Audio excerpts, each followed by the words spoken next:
the landscape has a memory on which the forest grows and which the water flows.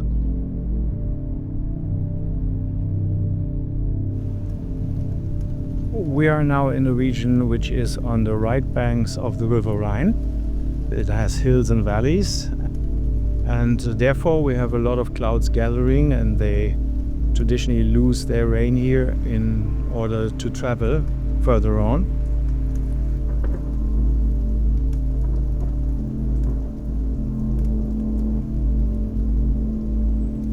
Water is very much our DNA. It's the core of our DNA, because everything we see and everything that has developed is connected to the water.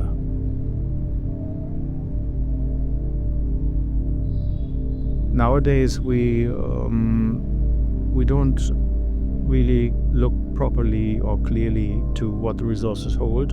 We have become a little bit deaf, dumb, and blind with the connection to landscape and its potentials. People became kind of detached from the resources as an entity, and now what do we do with these resources, and how does it fit with former times?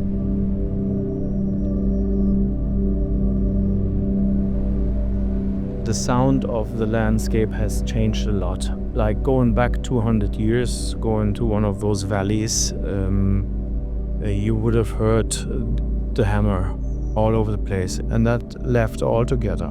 So that was gone.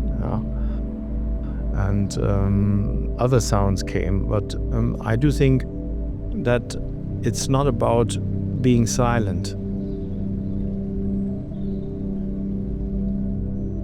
Climate change is only a trigger point in order to get a new partnership between mankind and nature. We need a different understanding and a different atmosphere for redefining ourselves.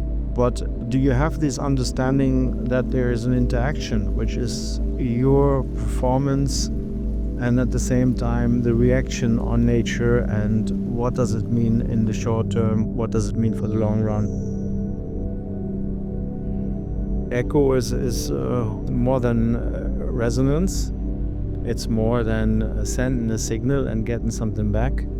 It's more something that is interacting all the time, and that has to be heard properly, and you have to listen into it, and it's a thing which goes back and forth.